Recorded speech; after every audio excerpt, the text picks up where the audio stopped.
Salve, salve galera, professor Acho na área para dar continuidade a essa série de estudos aí sobre o feudalismo. Nessa aula de agora, nós vamos falar um pouquinho sobre a igreja medieval. Eu vou me deter aqui nos detalhes que pode vir na tua prova, tá bom? Isso é continuidade do feudalismo. Lembrando só de uma coisa. Primeiro, nós vamos estar abordando sobre o assunto história. Aquilo que está na história. Então, eu não vou me deter no pessoal. Então, tome muito cuidado. Algumas coisas da igreja eu vou precisar comentar. Eu sei que você pode pertencer a alguma igreja, você pode ser um devoto religioso, mas enfim, o nosso objetivo aqui não é ofender a tua religião e muito menos entrar nessa briga religiosa, jamais. Nosso objetivo é falar aquilo que está na história e aquilo que poderá cair na tua prova. O intuito é que você passe nessa prova, tá bom? E entender que o meu canal é história sem sentimentos. Então aqui, sem sentimentos, tá bom? E nada pessoal, beleza? Então nós vamos estar aí falando sobre a igreja medieval. E se você gostar desse vídeo, deixa logo aí o teu like, o teu gostei, o teu joinha. Se inscreva no canal para você receber as notificações, tá bom? E coloca aí o nome da tua escola. Se você for aluno de escola pública, deixa aí o nome da tua escola e também deixa as suas perguntas, tá bom? Que em próximos vídeos a gente pode estar respondendo tudo isso, tá legal? Beleza? Então, História Sem Sentimentos, professor Acho na área, e vamos falar sobre a igreja medieval. Vamos lá. Primeiro ponto a considerar. Pega logo aí o teu caderno, faz essa anotação, coloca as observações, porque nós vamos aí colocar aquilo que é mais importante para a sua prova. Primeiro, a igreja medieval, ela vai surgir por volta do século IV e ela sai de uma seita para uma religião. Qual é a diferença? A diferença é que na seita, você se lembra, lá com os cristãos, né? Você se lembra no século I, século II, e depois com o imperador Nero, que vai perseguir esses cristãos, porque o cristianismo surge, né, nesse período. E aí o que acontece? Com a perseguição de Nero, ela era uma seita, ela tinha um caráter de religião informal, tá bom? E qual era a particularidade aí? Porque era uma religião monoteísta. Já lá no Império Romano, era uma religião politeísta. Então aí tinha diversas divergências. Mas enfim, e depois no século IV aproximadamente, você vai ter a ascensão de Constantino. E Constantino, ele vai proibir a perseguição aos cristãos, devido a ele ter um sonho e depois ter sonhado com o símbolo da cruz. E quando ele vai para uma batalha, isso é que eu estou resumindo para você, quando ele vai para uma peleja, para uma batalha contra os povos bárbaros que estavam invadindo o Império Romano, ele ganha essa batalha. E aí, por fim, ele vai fazer uma ligação a essa vitória, ao seu sonho, e, consequentemente, abrandar aí as perseguições, proibir as perseguições aos cristãos. Logo depois de Constantino, você vai ter o imperador Teodósio. Aí sim, o Teodósio, vendo que não tem jeito, ele vai formalizar o cristianismo como a religião oficial do Império Romano.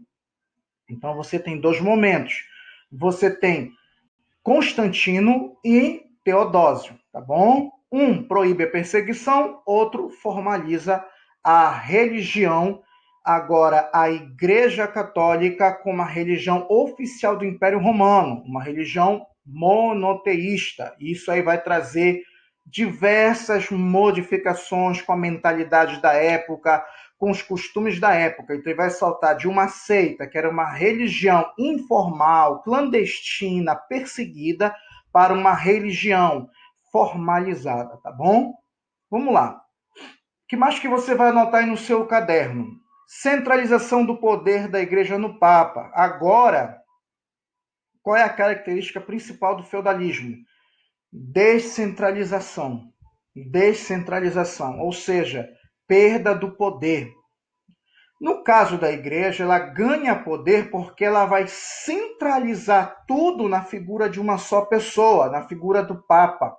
o Papa, digamos assim, é a figura central. Então ela ganha poder porque está tudo centralizado na figura dele. Embora no período feudal houvesse uma descentralização do poder com a igreja, e na igreja católica, com a figura do Papa, você tem a centralização do poder, tá bom?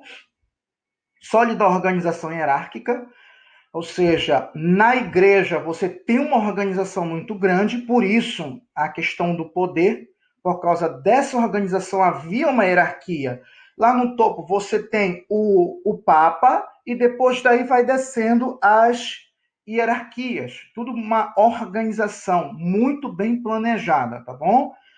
Você tem a divisão dos poderes com o clero secular, dos poderes e das atividades com o clero secular e o clero regular. O secular é aquele sacerdote que vai exercer atividades dentro da igreja e fora da igreja. Ele vai ter contato com outras atividades que não sejam eclesiásticas, tá bom?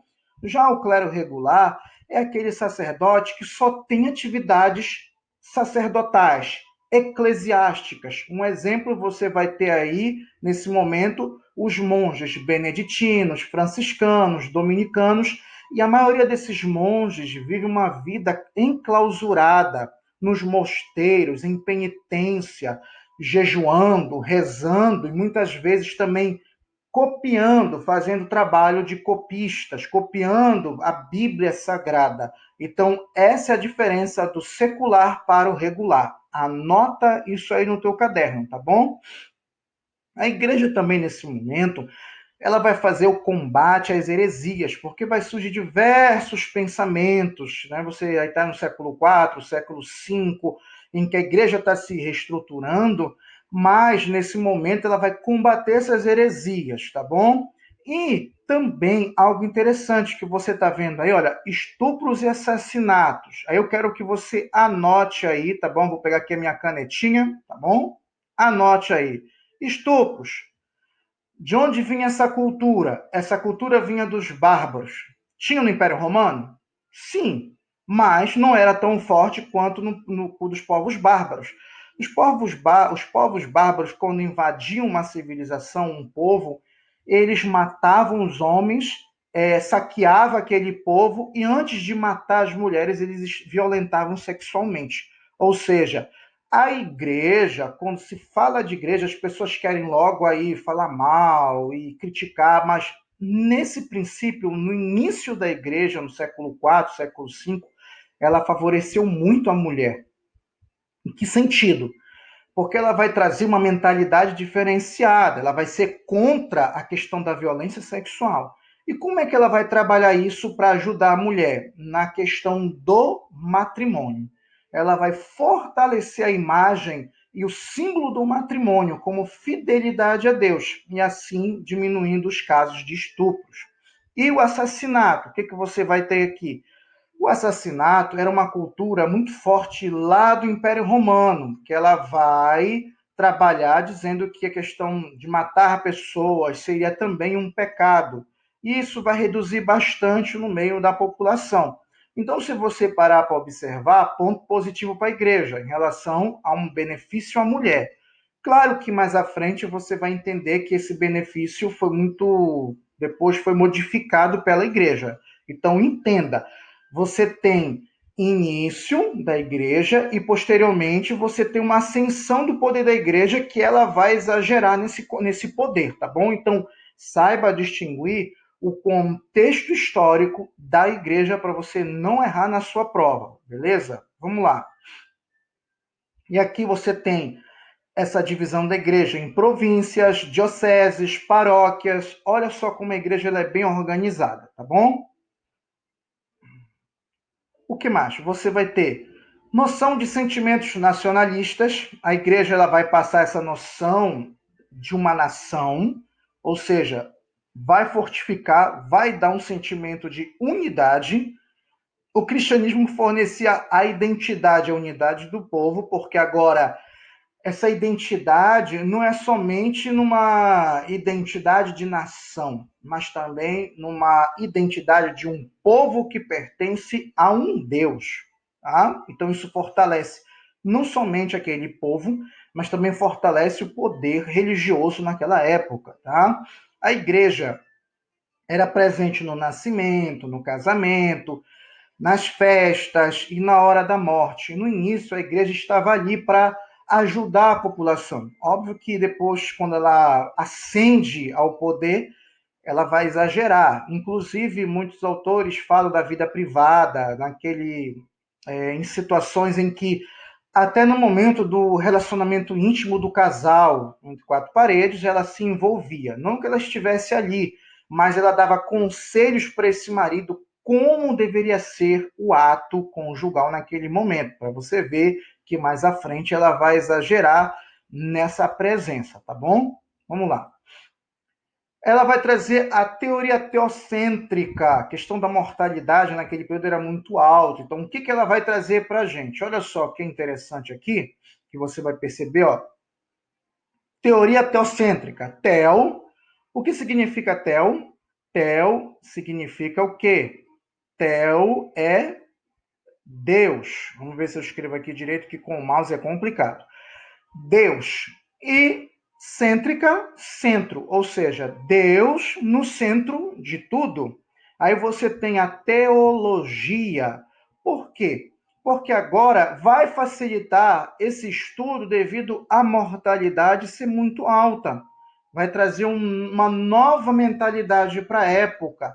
Não somente por conta da mortalidade que era muito alta, o índice de morte naquele período era muito grande, por diversas questões que a gente vai falar mais à frente. Questões de pouco alimento, questões, por exemplo, do inverno muitas vezes rigoroso, e diversas outras questões que não vai entrar agora nesse momento. Posteriormente a gente vai estar comentando.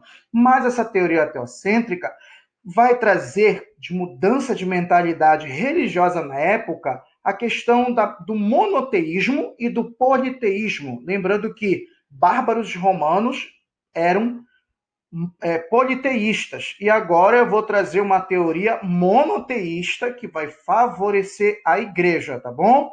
Pegou aí? Beleza? Anotou no teu caderno? E mais, o que, que nós vamos ter? Uma nova interpretação da morte. Lembrando que com esse politeísmo, lá no período do Império Romano, a pessoa morria, então tinha diversas teorias para onde essa pessoa iria, tá? Os gregos também tinham o seu pensamento da morte, os bárbaros também os seus pensamentos da morte. Mas agora, com a igreja, nós vamos ter uma nova interpretação da morte. Devido à mortalidade ser muito alta, então qual o melhor? Você sabendo que você vai morrer cedo, que você não tem uma perspectiva de vida, por exemplo, para durar 60, 70 anos, e a perspectiva de vida ali era na média de 30, 40 anos, ou seja, morria muito jovem, então qual é o melhor? Você ter uma nova interpretação da morte. Você se permanecer firme no caminho da igreja, porque ao morrer, você vai para onde? Vai para o céu. E se você não permanecer nos caminhos, você vai para onde? Vai para o inferno. Essa é a nova interpretação. Então, entenda, coloque aí, escreve aí no teu caderno aí do lado, desse ladinho aí, da nova interpretação da morte, traço, um hífenzinho, coloca aí, mentalidade religiosa da época. Foi aí que a igreja ganhou muito mais poder, porque ela pôde controlar a mentalidade das pessoas, assim como hoje. Quando você é jovem, você não está nem aí. Quer curtir a vida doidado, tarará, beleza. Mas quando você sabe que existe um período para a tua vida acabar, já é diferente. Você começa a pensar para onde você vai, e aí já fica, né, a mentalidade da época. Então, naquele período, se morria muito cedo, tá bom? Vamos lá. E a invenção da teoria do purgatório. Aqui a gente não vai debater questões teológicas, tá bom? Você pode ter aí um pensamento, mas pela história que pode vir na sua prova, como eu falei, a igreja, ela cria a teoria do purgatório, ou seja, nem céu, nem inferno. Existe um meio termo. Ali é o purgatório. Se eu não fui um devoto, uma pessoa tão fiel assim a Deus, ao morrer eu iria para o purgatório. Ali eu iria purgar, ou expurgar, ou pagar uma penitência pelos meus pecados, para a purificação da minha alma e do meu espírito, para depois ir para o céu. Se eu não conseguisse ali me limpar, me santificar, eu iria para o inferno. Agora, para nós, da área da história, o que a história vai dizer sobre a invenção da teoria do purgatório? Coloque lá, de novo, sem ressentimentos, né? Sem a questão aí religiosa, cuidado que isso aqui é história, coloque lá do lado. Controle. Controle mental, controle da mentalidade. Por quê? Porque assim a igreja poderia comentar sobre essa teoria e controlar o povo. Olha, cuidado. Se você não for assim, vai para o purgatório. Como é que eu faço para sair do purgatório? Daí, mais à frente, nós vamos estar falando em uma outra aula das cartas de indulgências, das indulgências, que ainda não é nesse momento, beleza? Só coloca aí. Tá? Controle mental, controle da mentalidade, tá? Vamos lá. O que nós temos mais que você vai anotar? Noção do tempo. Agora nós temos o tempo diferenciado. Nós temos o tempo da natureza e os sinos da igreja. Anota aí, tempo da natureza. Quem vai usar o tempo da natureza? É a igreja? De certa maneira, não. Quem vai usar o tempo da natureza são os camponeses que vão plantar.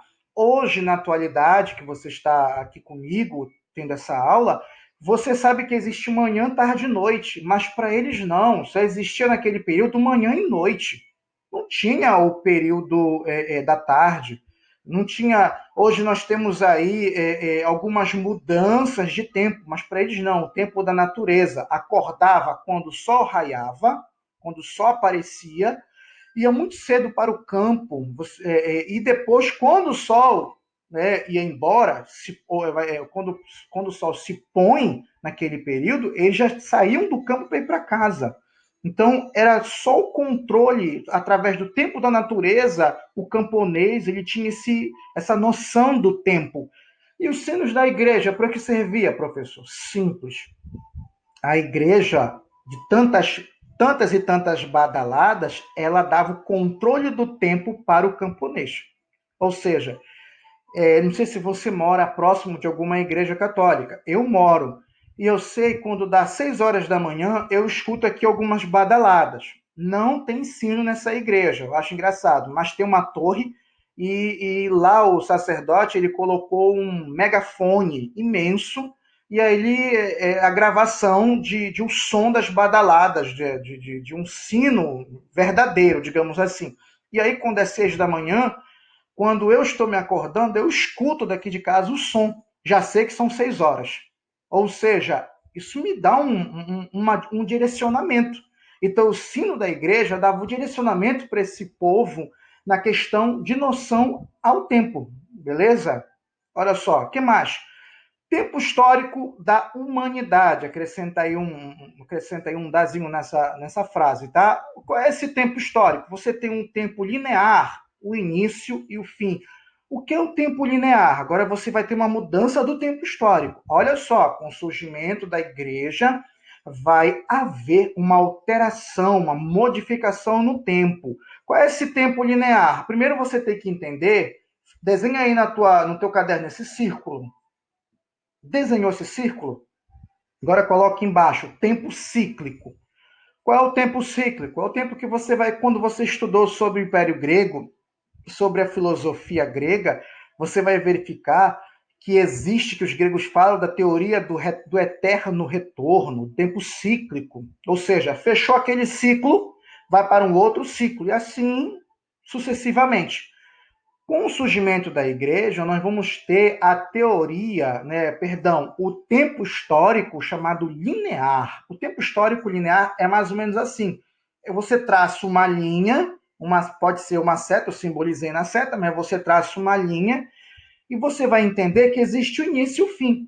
Baseado na teologia, qual seria, bem aqui, vamos pegar aqui a canetinha, baseado na teologia, qual seria aqui o início para a igreja, o início de tudo?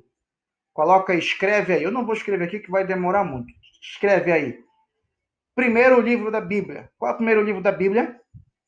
Isso, livro de Gênesis. Gênesis é o início, é a criação. Então, para as pessoas da igreja, tudo começou em Gênesis. E existe um fim. Qual é o fim de tudo isso? Anota aí. Qual é o fim? O fim é o livro de... Beleza, acertou. O livro de Apocalipse. É quando Jesus Cristo voltar para buscar a sua igreja e fim em tudo. Então, o que, que você vai perceber? Você tem Gênesis e Apocalipse, mas bem aqui no meio, você tem o meio termo. E no meio termo, você vai ter o quê? Você vai ter Cristo, o nascimento de Cristo, que vai ser o marco do ano zero. E no marco do ano zero, para cá, para este lado, você vai ter o tempo AC, que é antes de Cristo, e para este outro lado, que é para o lado do Apocalipse, você tem o tempo DC, depois de Cristo. Olha só para você observar como a igreja ela vai mudar essa questão do tempo. Beleza? Deu para perceber? Deu para entender? Então, na tua prova pode vir o tempo cíclico, tá? Que é a lei do eterno retorno, e o tempo linear. Ok? Então vamos lá. Vamos prosseguir, que tem muito chão aí pela nossa estrada. E o monopólio religioso? Sabemos que com isso agora a igreja ela vai ter esse monopólio, poder, tudo nas mãos da igreja, o poder religioso, beleza? Heresias medievais. Isso aqui eu coloquei para você só estar pesquisando posteriormente, a gente não vai perder muito tempo com isso, mas é preciso que você tenha essa noção. Surge nesse momento as heresias, como o arianismo, que, em resumo, ele vai dizer que Cristo e Deus não eram a mesma pessoa. E para a igreja, Cristo e Deus eram a mesma pessoa junto com o Espírito Santo, questão da trindade, tá bom? Vai surgir os cátaros, eram contra a autoridade papal, eles não aceitavam que o Papa tivesse toda essa autoridade. Então você vai fazer uma pequena pesquisa sobre isso aí, tá? Tempo de folga aí, você vai pesquisar. E a criação do Tribunal da Inquisição, em 1231. Olha só, agora eu tenho o surgimento de um controle muito mais forte sobre a população. Lembra que eu tinha o controle da mentalidade, agora eu tenho o controle físico do Tribunal da Inquisição, que mais à frente, em outro assunto, nós vamos estar abordando isso aí, tá bom? Quais são os poderes da igreja? O meu slide aqui foi à frente, né? Não estava configurado direito e já te deu aqui. Então, anota no teu caderno, para a gente finalizar aqui nesse momento. Poderes da igreja, isso pode vir na tua prova. Anote, a igreja agora vai ter poderes. Lembra lá da nossa habilidade, lá na lição passada. Economia, os poderes econômicos da igreja, vinha de onde? Anote aí, eu vou marcar aqui para você, eu quero um negócio bacana, olha só. Primeiro, tributo. Qual era o tributo que o camponês pagava para a igreja e o nobre pagava para a igreja? O dízimo. Mas, professor, o nobre não vinha muito tributo dele, porque... Nobre não, perdão, o camponês, porque o camponês vivia uma vida quase que miserável. De onde que vinha, então, o maior tributo? O maior dízimo? Não como forma de tributo, mas o dízimo em si era do nobre, porque o nobre, ele dava o seu dízimo não somente de colheita, mas de terra. Por isso a igreja se tornou a maior detentora de terra no mundo, era a igreja. Você vai perceber isso, ela tinha muita terra, porque geralmente ela recebia o dízimo do nobre em formato de terra, tá? E o poder político que você vai ter é a nobreza. A nobreza tinha uma aliança, como foi falado lá no início, a nobreza tinha uma aliança com a igreja. Poder político. Lembra que a igreja, vamos entender aqui, o que a nobreza oferecia para a igreja? Primeiro, dízimo, terra. Segundo, guerreiros, proteção, exército. E o que a igreja oferecia para o nobre? Controle da mentalidade com esse camponês. Ela controlava esse camponês com a teoria do purgatório e com o tribunal da Inquisição, controle da mentalidade. Esse camponês não poderia ir contra o seu senhor. Lembra do contrato de vassalagem? se ele fosse contra o seu senhor, ele estaria em pecado. E aí ele poderia ir para o tribunal da Inquisição, poderia perder a sua vida. Você está entendendo isso? Então havia uma aliança entre esses dois, entre a igreja e a nobreza, tá? E o controle ideológico, lembra da teoria teocêntrica? Com a teoria teocêntrica você coloca teologia, e com a teologia você coloca a Bíblia. Então esses são os poderes da igreja. Bom, meus queridos, então nós vamos finalizar por aqui.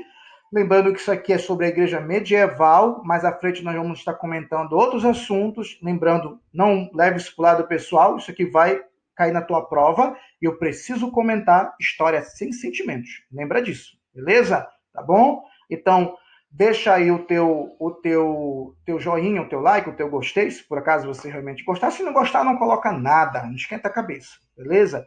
E se inscreva no canal que nossa aula vai prosseguir, tá bom? Quero você passando no Enem, beleza? Então vamos lá. Tchau, tchau. Até a próxima.